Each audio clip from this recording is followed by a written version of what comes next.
Retirement in America. Is it a dream or a nightmare? Now, just hear me out. Many people expect a comfortable retirement, but here's the shocking truth. Many Americans hit retirement age scrambling for financial security. 8.2 million adults over the age of 65 are living below the poverty line. And over 10 million people over the age of 65 are still working, which is double the amount from 1985. So this is reality, but it's not all doom and gloom. There is still hope, and the solution is simpler than you might expect. Let's start with a story about a man named Tom Croomer. I saw this story on the CBS Evening News from a number of years ago, and I also read an article about it. But Tom, he was a machinist at the McDonnell Douglas plant in Tulsa, Oklahoma. He worked there for 29 years, but suddenly the plant was closed, just 1 year shy of him getting a full retirement pension. So he and his wife, they just faced financial ruin. He was unemployed at 56 years old, and he only had an 8th grade education, so prospects were pretty limited. And the reality is Tom and his wife, they just never recovered financially. They burned through their retirement savings. They downsized their house. They had to cut their expenses. And they still have a mortgage at the time of this story that they could never pay off. So this is harsh reality for an elderly couple. And at age 71, Tom was forced to get a job as a door greeter at Walmart out in Wagoner, Oklahoma. And then 9 years later, at age 80, he's still working at Walmart as a greeter. And he and his wife are living on $3,100 a month. That $3,100 is split between his part-time job at Walmart, his Social Security pension, and then a partial pension from McDonnell Douglas. So this was not the retired life that Tom and Ellen imagined. And the CBS reporter asked him, he said, "Look, do you feel like the American dream came true for you?" And Tom just sadly says, "Well, I was right at the door, but I never did get to go through it." And then later on in the interview, he points over to his wife, Ellen, with tears in his eyes, and he just says, "You know, it hurts me that I can't do for her what I want to do."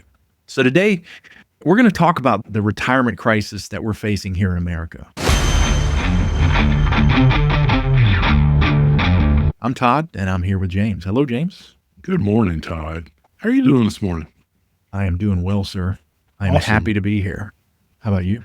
Yeah, so am I. It's been a few weeks since we've been able to record. I, too, am happy to be back with you.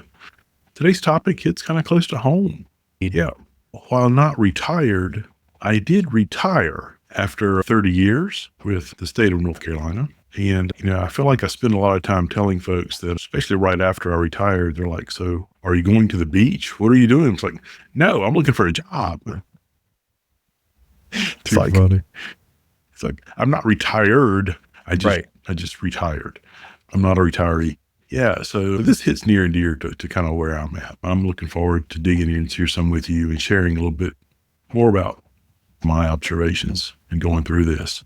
Yeah. So let's start it off by what data are showing this retirement crisis you're referring to. Yeah, pretty shocking retirement stats we encountered here as we're researching. And this applies for anyone, whether you're young or old. If you think you've got plenty of time, I need you to listen up, because people just need to be educated on retirement and what we need to do. So let's just look at some of these retirement stats. I'll just go through it real quick. 37% of Americans have more credit card debt than retirement savings. That's pretty shocking. And overall, if you start looking at credit card debt, Americans have over $1 trillion in credit card debt. This is consumer spending for the most part. Another stat, 38% of people in debt, they're struggling with their finances. And this means they're doing things like making the minimum payments on their credit cards. Not a good scenario. Also, 78% of Americans are living paycheck to paycheck. That's a huge percentage. I'm talking people, if they lose their jobs, face an imminent financial ruin situation. So 78% of Americans living paycheck to paycheck, not just retirees. And now when you start thinking about retirees, Social Security payments, they're less than $22.5 thousand per year on average. That's not much. And when you think about when Social Security was instituted in our country, it was only intended as a supplemental income. And we'll talk more about it later, but it's not a very large amount of money that people are getting from Social Security.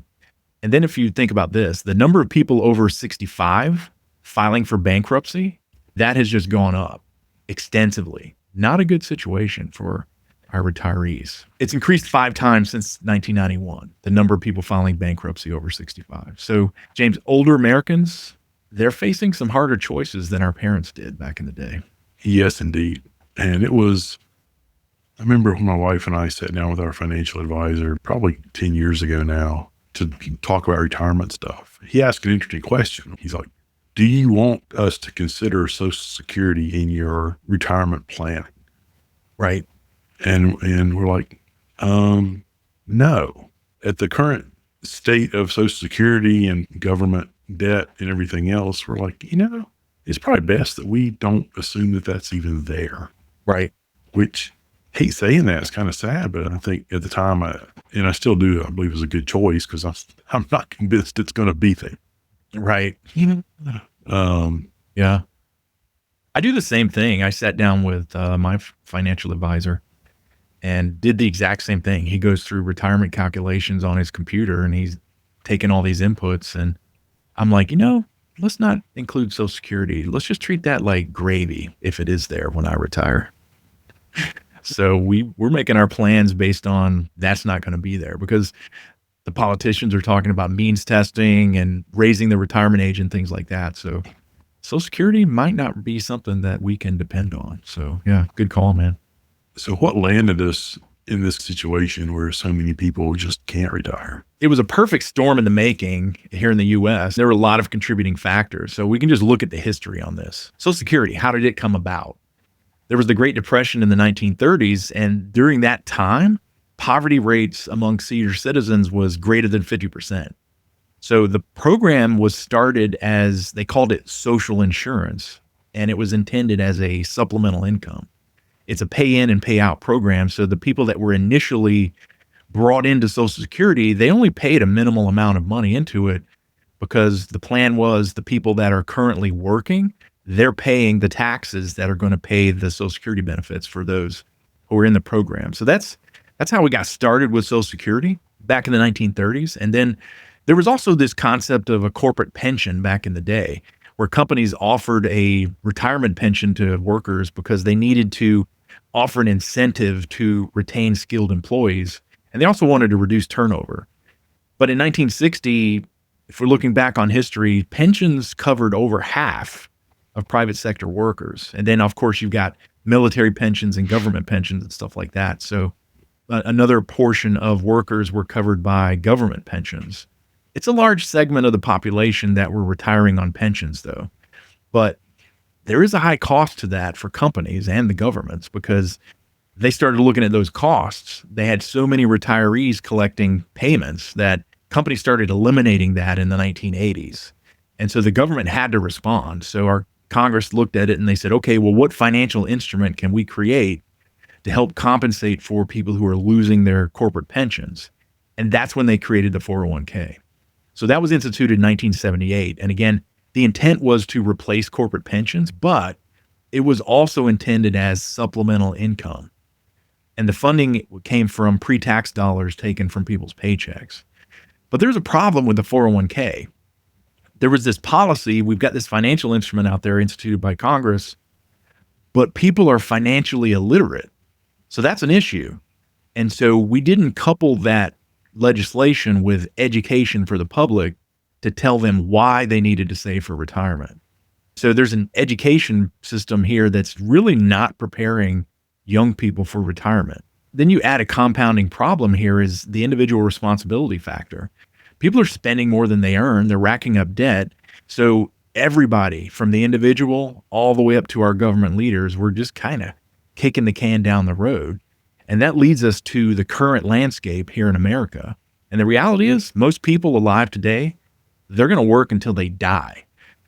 And some more stats here. 66% of working millennials, that's people aged 27 to 42.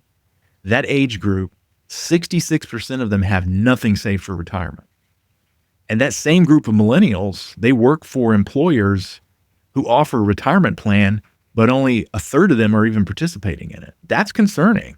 And then when you couple that with the fact that people that do have savings in their 401k, there's some concerns there that the government is going to come take the 401ks to try to help cover the costs of paying for retirees who don't have any retirement savings. So it was a confluence of events that got us here, James. Yeah.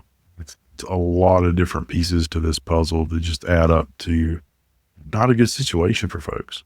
As we've mentioned before in earlier podcasts, my wife and I are trying to best educate our kids. Yeah. And both our kids have retirement accounts already.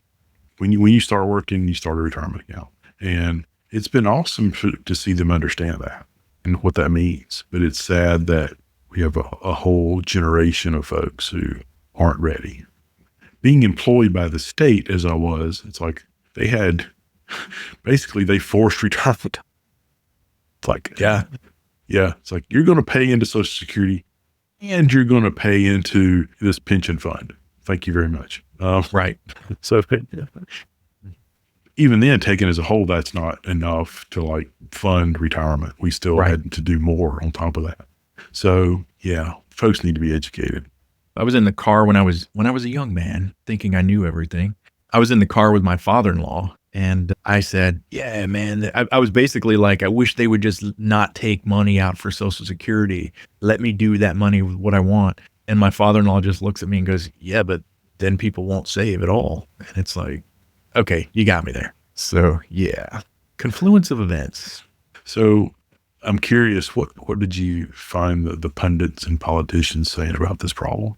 Yes, we got the left and the right weighing in on this, and both sides lashing out in anger. I think they agree on the fact that there's a problem, but then solutions are different. So if you talk about the left, they look at the root causes and they say, okay, it's corporate greed. It's income inequality. People aren't making living wages. They're not making enough to save any money.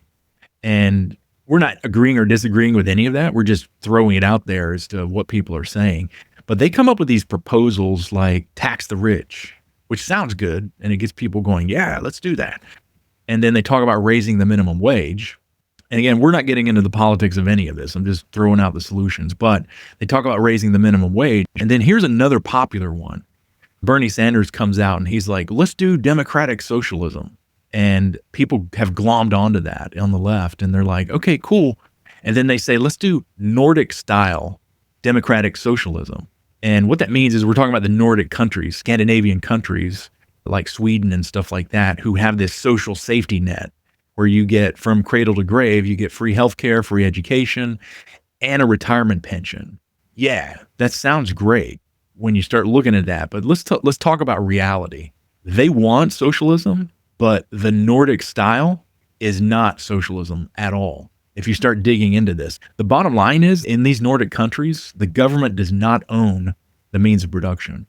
That's socialism. The government owns all the means of production and you work for the state for any job. So it's not socialism. And if you start digging in, you realize that no Scandinavian countries are socialist at all. And this, we were reading this article to research this, and it says it's not socialism. It's more like cuddly capitalism is what they called it. So another term that they use is social democracies, where the citizens are well cared for. So they've got free market capitalism. They believe in that. And they also couple that with about a 45% income tax rate. So here are some shockers, right, with this system. These countries don't have a national minimum wage. There's very low government regulation. There's very low levels of corruption in the government. And you go to these countries and you find that they actually have a cooperation between government, labor unions, and business. It's pretty fascinating if you start digging into that. And then let's look at Sweden specifically. They're not a socialist country. If you look at the history on that, they tried socialism in the 60s and 70s, and it failed miserably. So what they had to do to dig out of that is they ended up privatizing all the businesses. They lowered the taxes, and they implemented a free market, but they added those taxes that pay for the amenities that the citizens receive. So Sweden, not a socialist country. And if you're thinking about trying to apply that here in America, here's some harsh realities that we have to contend with. First off, the corporations, they're embedded with the government. You talk about lobbyists that are paying to play in DC. And so what the large corporations are doing is they're using government to try to eliminate their competition. And I'm not making this up. There's a book out there called The Myth of Capitalism, and it goes into that. And you start looking into how companies are trying to become monopolies. I would say, and this is my opinion, we've gone from open competitive marketplaces to an economy where a very few powerful companies are dominating key industries that affect our daily lives. And that's a bit of an issue that we have to contend with when we're thinking of implementing these social safety nets. And then you start looking at our politicians. Honestly, they're enriching themselves. Insider trading on Capitol Hill. As someone that's dealing with regulating an industry, they have insider information and they're using that. They're trading on it. And that's how these Congress people, they're going to Congress. Their salary before Congress is $65,000 a year. 10 years later, they're worth $10 million. That's not happening on a congressional salary. So they've got insider trading, and they're also passing laws that financially benefit them. So that's, by any stretch, that is corruption. And I'm not pointing at the left or the right here. I'm just looking at the reality of our DC politics. Our politicians are enriching themselves. Yep. And so I have some serious concerns about turning things over to them. Go ahead. Yeah. And that's not a Republican, Democrat, right, left, up, down. That is insider trading across the board. It's a problem. Yeah, it's an issue. And then another compounding issue here in America and everywhere on the planet, really, if you start talking about let's tax the rich, I just have to point out the rich, they have a choice. They can take their money and leave the country. They do that. And so when the economy gets bad and you've got too much regulation, when the government gets too big that businesses can't make money, they leave. And that's what rich people do. They're like, look, I'm not going to start a new business. I'm just going to go on vacation for the next year or so, or I'm going to move over to Spain and just wait this economic storm out. So they've got the ability to do that. And then we start talking about raising minimum wage and things like that. But I mean, reality is rising labor costs. That just leads to more automation and job losses. That's just what's happening. But what the pundits and politicians are doing is they manipulate us. They're trying to stoke our fear and anger. What they're not telling us, so people that are advocating for a Nordic style safety net where we have higher taxes on everyone, they're not telling us that even the poor people have to pay that 45% tax rate. So they're leaving that part out. What they're doing is just saying, oh, we're going to take it. We're going to take all this money from the rich. We're going to tax the rich and pay for all this stuff for you. That's a tough sell if you start trying to actually implement it, because then you got to tell poor people, oh, by the way, we're going to take 45% of your taxes too, because that is the majority of taxes in the U.S., income taxes. That's a tough sell because everybody's mad at the rich. Their anger has been stoked by pundits and politicians. So for that reason, I think that it's not going to happen here in America because the poor, they're angry and they expect the government to just take from rich people and give to them. So what are your thoughts on that, James?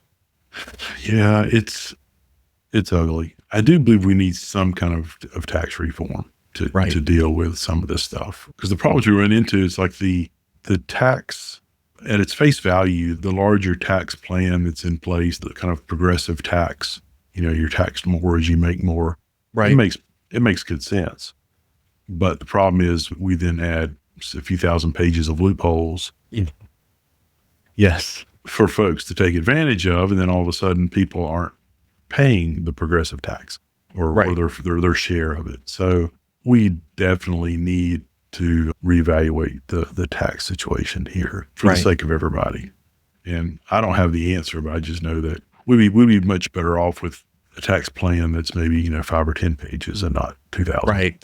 I agree. And back in the day, there was a time when I think we had a income tax rate of like 70% in America.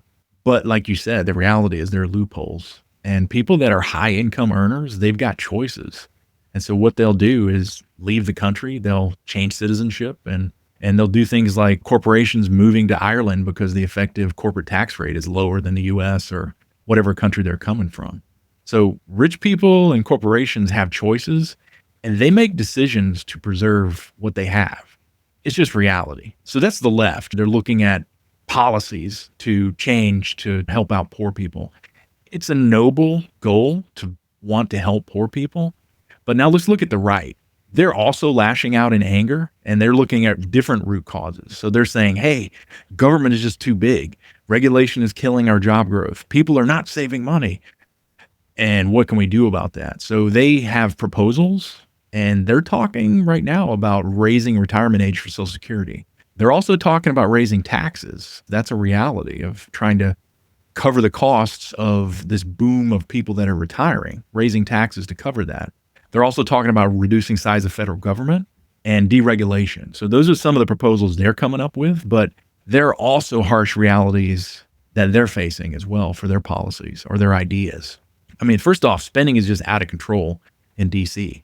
As I'm talking, I think it's $37 trillion of national debt, which adds up to almost 100,000 people. So let's say we've got 330 million people in the US and we've got $37 trillion of debt. That's $100,000 almost that every American owes to pay that national debt. And what we've done is we've just kicked the can down the road too long. And so I think, honestly, I think we're going to be facing a huge reset in America at some point, some kind of economic crisis that's going to force us to make some big changes. But overall, I think our government leaders have really just exacerbated the problem with retirement. Yep, 100%. I know for years, everyone was kind of just scared to talk about it. Yeah. Nobody wanted to talk about how do we deal with the Social Security imbalances without either raising retirement ages or cutting services or whatever it may be. There's not enough money there, so there needs to be addressed in some way. And you hit the nail on the head. It's been continually kicking the can down the road. And some of it, you just have to look at the larger picture. It's like, people are living longer. And I think there was a generation or two there that was like sold this thing. It's like, you just need to make it to 62 and then you can go live on a beach. Yeah. Not happening. It's like, that was never happening. And that's not realistic. Never Not was. at all. Not at all. Never was. And so there needs to be changes. We need to work on solving the problems, no more kicking the can down the road. Yeah. And the thing that I think is the most problematic for us is the corruption in DC, where politicians, man, they get to DC and they become part of the in crowd, and then they're focused on enriching themselves. They don't want to upset the apple cart because it might impact the money they're making on the side here. I mean, it may not be direct payments to you where you're being handed cash by a lobbyist. I'm sure some of that's happening. I'm just talking about insider trading. It's fully legal for them to do that. And politicians can make tens of millions of dollars for themselves. I think we need to eliminate that, take away that ability for them to do insider trading and make them follow the same rules we are. And that's one thing. I also think term limits would help, because we've got people on both sides of the aisle sitting there in their 80s that aren't really there mentally making decisions for the rest of us. And they're really just preserving their positions. And it's not good for all of us. So I think we should make some changes there. And then obviously updating tax policy. We got to update that. So as we move along here, when we talk about low income folks heading into retirement, what can they do? Right. How do they help themselves?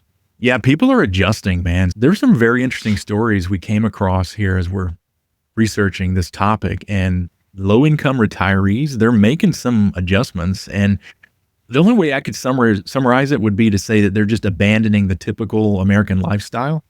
And I encountered 3 different stories I'll share here. One was a fellow named Robert Fulton, who's 64 years old. He was a union lineman, and he had arthritis, and he just couldn't work anymore. So really, his arthritis, his health conditions cost him his job. And then the recession hit right after that in 2008, and he lost his house. And so the remaining assets that he had, he ended up selling those off and got a loan to buy an RV. And so what he was doing as a 64-year-old was his plan was, hey, I'm going to live on the road. I'm going to chase seasonal work until my pension kicks in. So he was a union lineman, but you don't get to collect that pension until you hit a certain age. And so what he found was that there is this subculture of RV nomads in America. So people living in RVs and encampments all over the country. And so that's Robert Fulton. That's one thing he did. And then there's also, this is a white collar type worker. It was a 64-year-old as well, but he was a bookkeeper. and he had made some risky investments and he had a lot of market losses. And so he had to adjust his retirement plan. Instead of retiring at 62, his plan is, okay, I'm just going to work until age 70 and then retire. And so he had to compensate for his market losses. And then there are a lot of retirees that are moving overseas. And I'm thinking specifically about a 64-year-old colleague of mine. We had some big layoffs at work, and he ended up getting reorganized and moved to a suboptimal job, I'll call it that. And he just started taking stock of life. And he said, you know what? I can live on Social Security in the Philippines. So this dude, he said, look, I'm retiring. He sold all of his stuff and he moved overseas permanently. So he's presently living in the Philippines, and he messages me every now and then. And he's like, yeah, man, I don't have any stress. I'm enjoying life over here. Yeah. But the caveat there is you've got to have seed money to rebuild a new life overseas. And he had that. He had some assets and resources that he could use, but he's not having to tap into his retirement accounts. He's just living on Social Security in the Philippines. All right. So people are working longer simply because they have to. That's our takeaway here. Yeah. As I mentioned earlier, part of me feels like that's okay, because I feel like we as humans aren't made to just not work. Right. But having said that, I do also understand that some work that some people do that is very physical, that can take a very physical toll on their bodies and such. Yes. They have a different set of problems, hoops, things they have to adjust with if they are planning on working longer. Yes. So that's a challenge. And maybe that kind of leads to maybe a topic for a future podcast, and that's the psychological impact of retirement. Yeah. I mean, I hate to be macabre, but a lot of people, you hear stories about people retiring and then dying within 5 years because they died of boredom. So don't mean to laugh, but that's what happens, man. If you don't have a purpose in life and no mission to something that gets you out of bed, your health is going to start declining. It's just reality. So, yeah. Yeah. Maybe that'd be a topic for another day, but let's dig into what folks can do to avoid poverty in retirement. There's some general principles that we can all follow, whether you're young or old. And let me start with this. The government is not going to save us. So don't expect the government to resolve this issue. We need to get out and vote, and we need to lobby our Congress people and all of that, but just don't expect the government to resolve this for us, because nobody's coming to save us. And then you need to educate yourself. And let me throw this out here. You need to learn about wealth creation. And I'll just tell a quick story here. The most valuable lesson I learned in college was from a math professor, and he introduced me to the concept of compound interest over time. And there is a butterfly effect with your money, and we'll do this in a future episode. We're going to start looking at finances and saying, look, here's what happens with compound interest over time. Because you just make some small changes now, they end up paying huge dividends later. And the younger you start, the more comfortable your retirement's going to be. That's the first thing. You need to learn about wealth creation. And then you need to utilize skills that are in demand. So develop those skills for yourself that are in demand by employers, or maybe even something you can start a business with. So James, what are some in-demand skills you can think of? Yeah. In looking at different options, as we're talking about here for young and old, there is a huge demand for trade skills.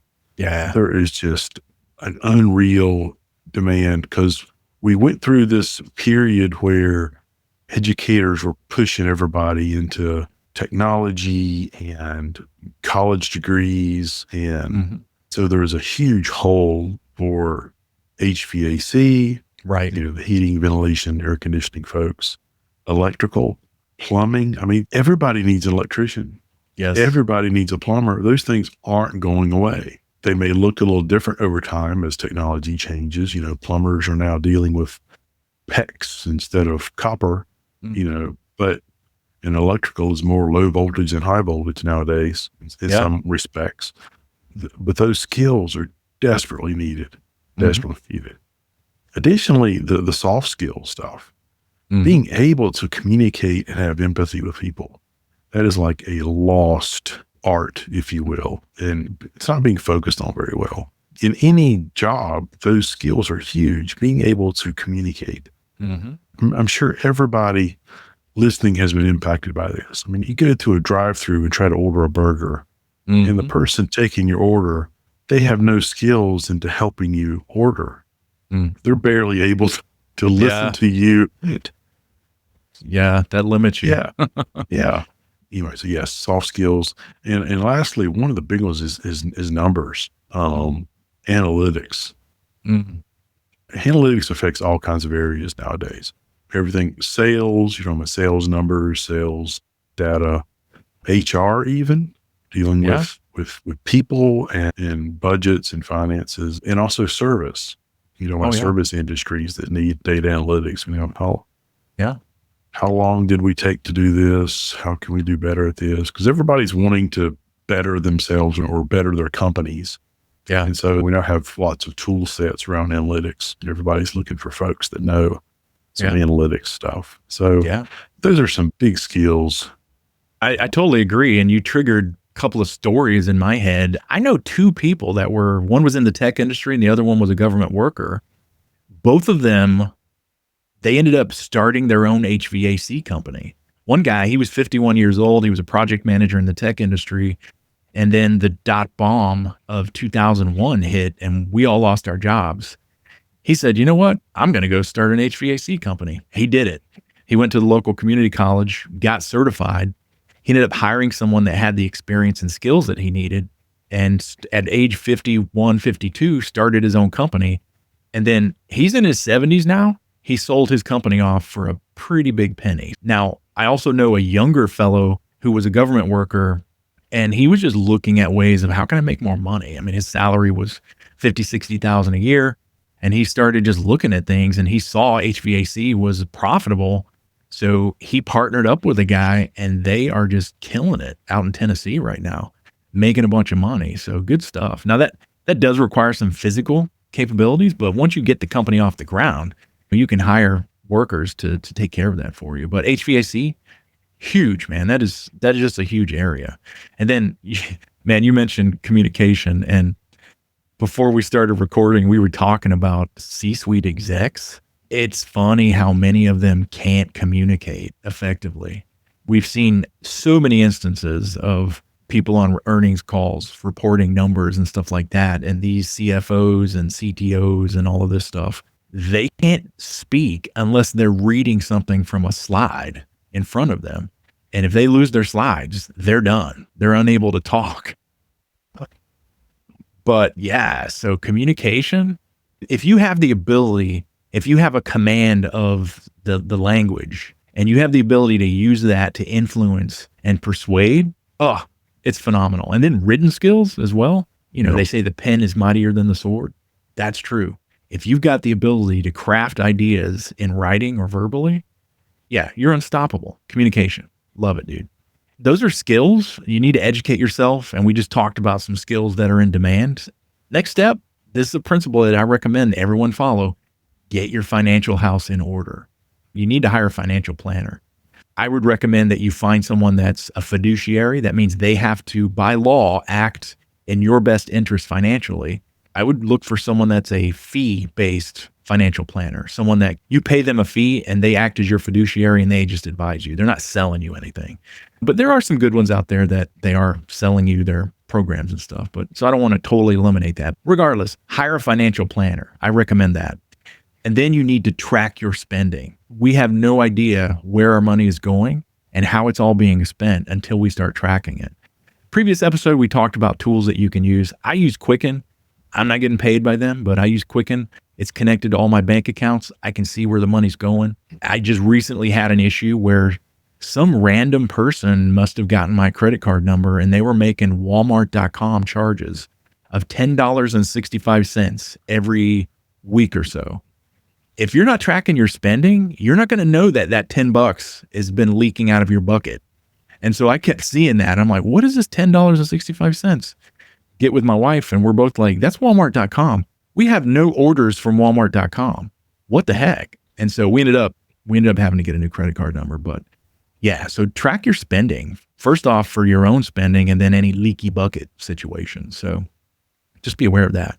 And then control your spending with a budget. So once you know where the money's going, you got to live below your means. That's just the bottom line.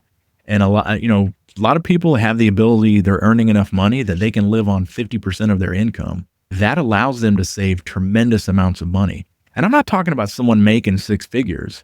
I'm talking about school teachers, right? Because if you start looking at who the most millionaires are and you start looking at the demographics, the millionaires that have made it themselves, it's school teachers, it's engineers, it's people that know the game and they know about compound interest over time. If you can downsize your life and live below your means and have that money being invested regularly, that's going to put you far ahead of a lot of people. Here's a phrase: spend your money before it arrives. So you know what your household expenses are if you're tracking. You know how much you've been spending on entertainment, and you know how much you want to live off of in retirement. So you need to budget that money to go to your retirement accounts, your entertainment, and your household. Here's the huge benefit that you get from that. There is so much less stress over money, even if you're a high income earner. Yes. Right? Yes. It will reduce your anxiety, and it may even help your marriage. Knowing where the money is going and everybody's on the same page. Oh, it's a beautiful thing. Yeah, it's cool. Yeah. Even if you're a high income earner, there is stress with money because you can have guilt and you could be thinking, I'm not doing the right thing with my money. I'm going to be destitute in retirement. If you're a high income earner, you still need to track spending and you need to live on a budget and you need to spend that money before it comes in. So huge benefits there, much less stress, helps your relationship with your spouse. So much benefit. And here's a cautionary tale, right? My mother-in-law was a realtor back in the day. She worked in the DC area. And so she worked with a lot of military people because my father-in-law was a colonel in the Air Force. She was working with an Army lieutenant colonel and his wife to purchase a house up in the DC area. They had a really good income, and they also had that supplementary income from the military that paid for their housing. So they transferred into DC, but they show up with no money to put down on a house. And what they were doing is just spending every dime that they make and then using creative financing to just make the minimum payments on their credit cards and stuff like that. And so what they had to do was get with a loan officer who could craft a loan package that ended up with them making a higher mortgage payment because their interest rate was higher. They were a higher risk for the mortgage loan. So that is a cautionary tale. They had zero plan for post-military retirement, and that's not good. So don't be in that situation, right? But here's some options. If you're an older worker, here's some options, things you may want to consider. You may be short on time, but it's not hopeless. Find living arrangements that allow you to save and invest. And this means you will have to downgrade your lifestyle. If you have a high mortgage or a high rent, you may have to downgrade. Now, here's a story about a lady named Joanne. She's a single lady. She lost her job that she held for 20 years. She got let go. And she found a job, but it was much lower pay. And she found herself just scraping by. And at age 60, she's renting a room at someone's house and struggling to make that rent payment and struggling to pay her bills. And so she actually posted a video online asking people how they're making it. She wasn't asking anybody for money. She was just posting up and saying, I see it. I get it. I see why young people are struggling because I'm struggling. And it was just a transparent, heartfelt video. But then as she's going on, you find out that she's got horses. And I'm like, wait a minute. That's a big expense. And if I was sitting across the table from her, if I'm her financial planner, I'm going to say, I know you are emotionally attached to these animals, but there's a reason we say he eats like a horse. Horses are expensive. And so her lifestyle was the reason she had to live in somebody else's house renting a room. And I'm not bashing on her. You know what? You love horses and you love your pets but she has had a lifetime of not managing money well, and she readily admits that. And so that's Joanne's story. You got to downgrade the lifestyle. Even as a high income earner, downgrade your lifestyle so that you can have a more comfortable situation and make it more flexible for yourself job-wise, right? So downgrade the lifestyle. Here's another recommendation for older workers. In addition to your day job, you may need to add a side hustle. And there are things like delivery jobs. As we get older, our bodies don't do what they used to do. We got arthritis, our backs hurt.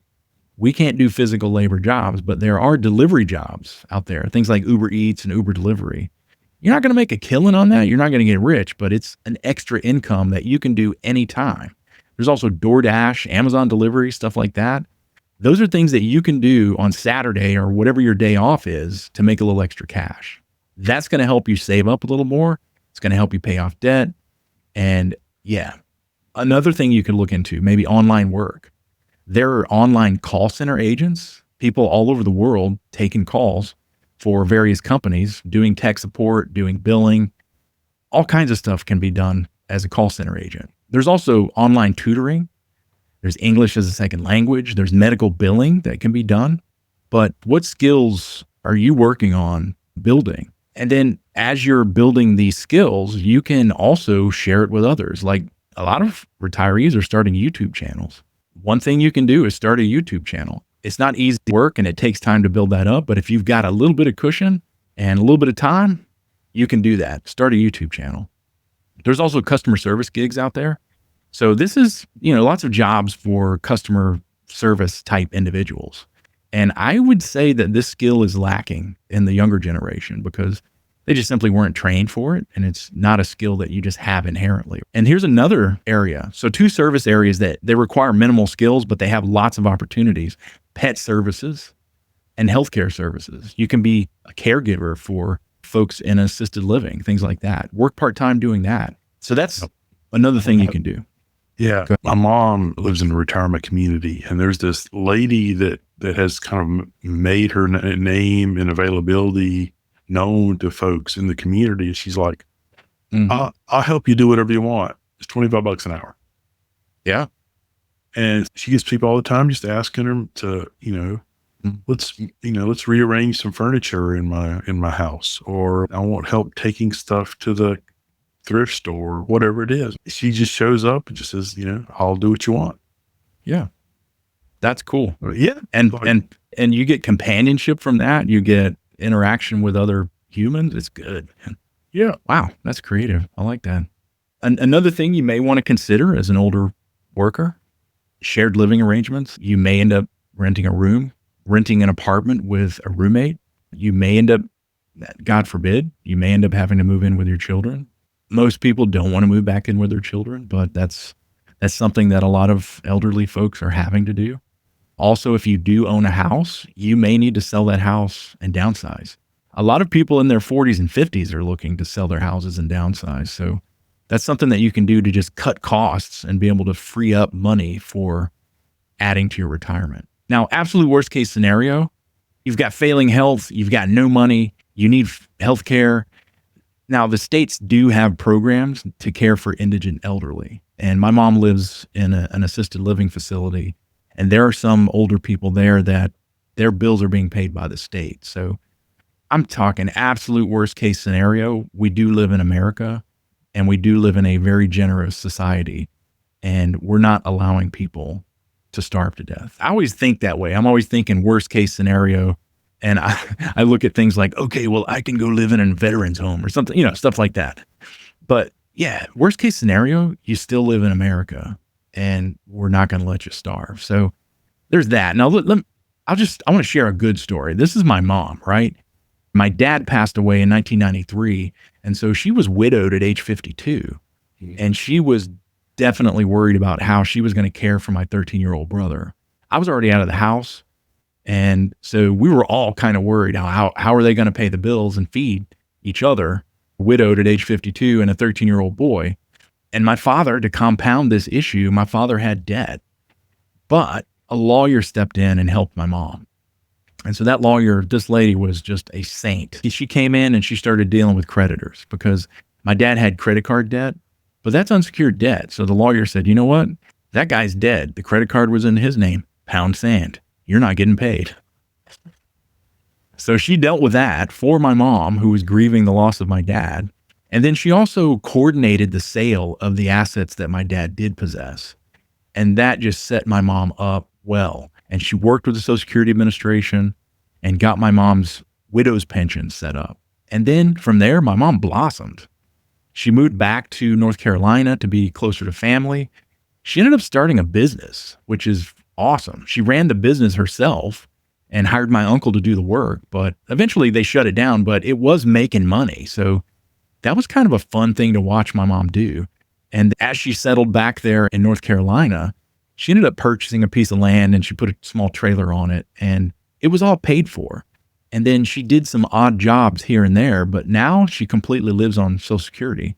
She's in assisted living now. But my mom, from age 52 up until today, she's now in her 80s. She has had a successful retirement, even though she hasn't made that much money.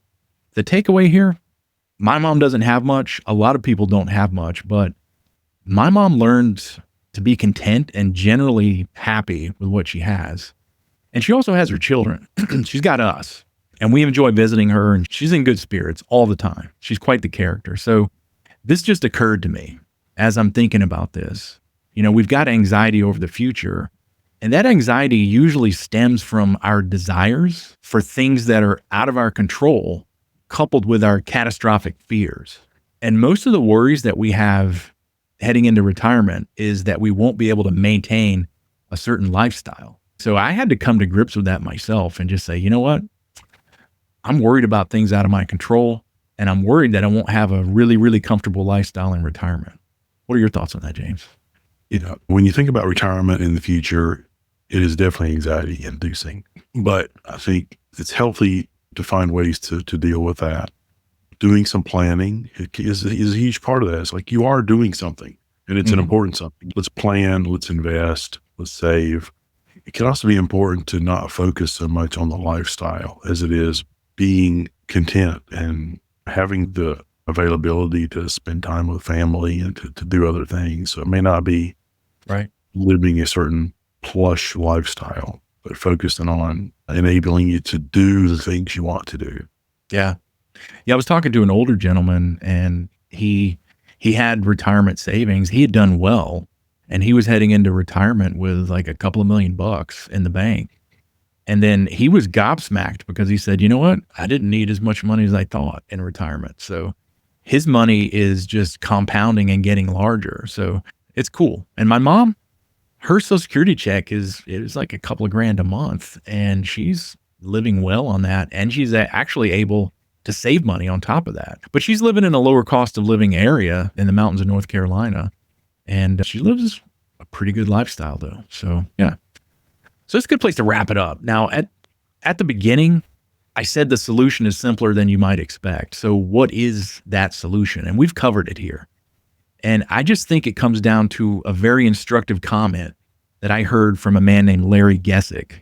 This was a gentleman who had to come out of retirement and go back to work when his savings ran out. And he said this. He said, look, I grew up on a farm. Nobody instructed any of us to put money aside and to make your own way later down the road. And so that's the simple solution.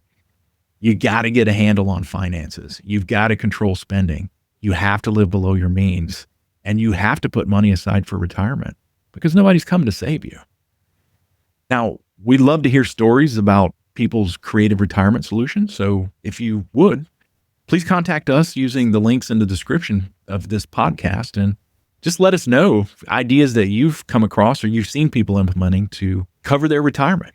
Nice chatting with you, James. Good time. It's good chatting with you. And as Todd mentioned, love to hear from our listeners. Get feedback at clutterpath.com or send us a text message even through the number in the description. Looking forward to next time. Have a good one.